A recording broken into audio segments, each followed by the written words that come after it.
Scottish matters, because I'm sure you're familiar with the fact that Nicola Sturgeon has stepped down from power and the SNP are poised to appoint a successor.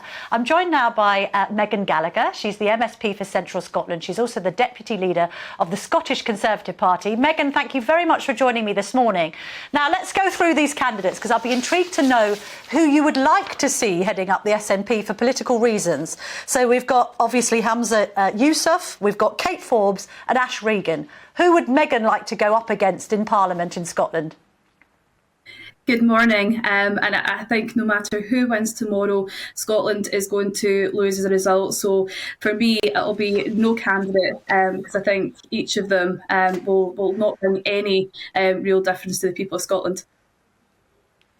But there must be somebody who you're thinking, actually, there'd be an easier opponent. You've had Nicola Sturgeon, who, like her or loathe her, has been a formidable political force in Scotland for quite some time.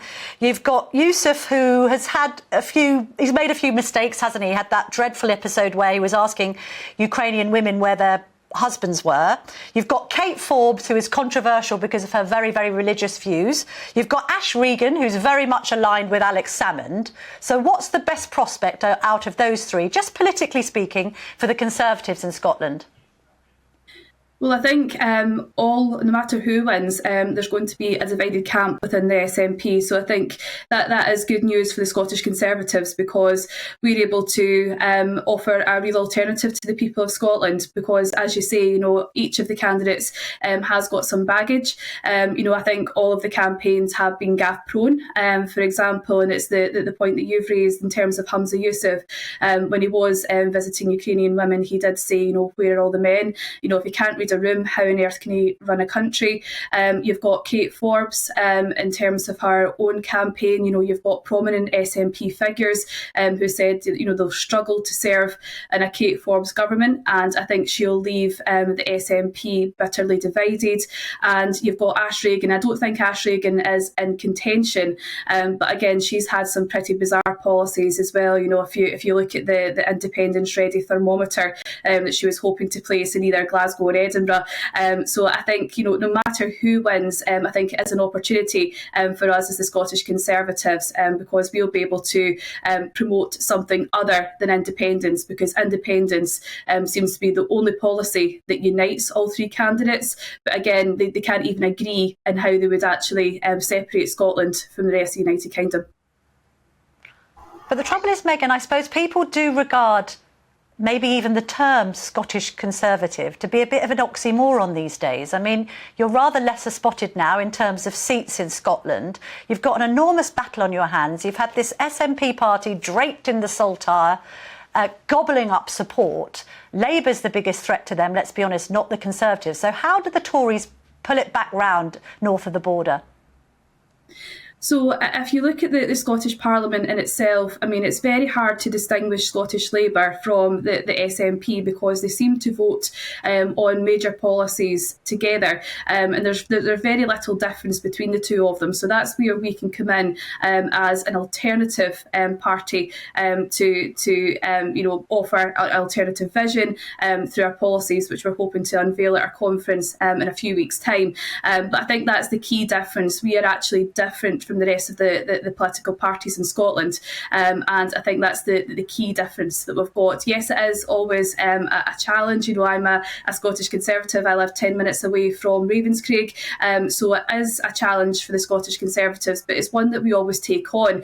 And in fact, the electoral success that we've had, in terms of going from the third largest party in Scotland to the second largest party in Scotland, and we retained that at the last Scottish parliamentary election, we've got a lot to fight for. And if you look actually key target seats coming up for the general election next year, it's actually the Scottish Conservatives who are in a better place to win back seats that were lost in 2019, whereas Labour do have a bit of an uphill struggle there in order to win seats in their key target seat areas. Do you think you're going to be better off with Rishi Sunak as Prime Minister come the next general election than Boris Johnson? Because we know that he has been unpopular in, parts of the UK, England, Wales, wherever. But particularly in Scotland, Boris Johnson did seem to be anathema to a lot of people. So are the Tories better off up north without Boris Johnson? Well, I've always said that Boris Johnson is a Marmite character, and I think Rishi Sunak has been able to steady the ship, particularly here in Scotland. And it was great to see Rishi Sunak, in Scotland, just weeks after becoming Prime Minister, to unveil the free ports. So it was great to see that, and I'm looking forward to seeing Rishi certainly, in the near future. And I know that Rishi Sunak's got a lot of time and care for Scotland, so I'm really looking forward to seeing how he is going to unveil other big policies that will benefit people in Scotland. Bring Nick Owen back in. So, Meghan, what do you think then with regard to devolution as a concept? Do you think in retrospect it's been a mistake? Has it emboldened the nationalists to have this stranglehold over Scottish politics that it's very difficult for the likes of you and for Labour and the Lib Dems to undo?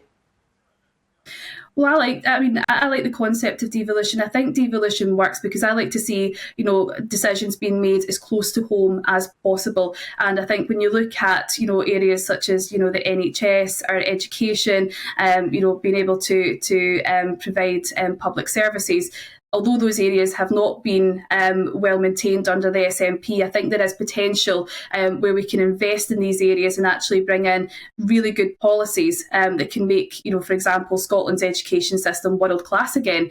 And we can, improve the state of our NHS and also offer those vital public services that people in local communities really need.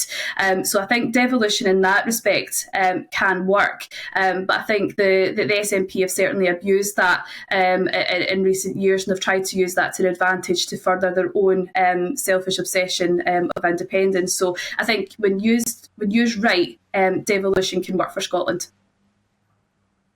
Meghan Gallacher, thank you so much for joining me this morning. Thank you.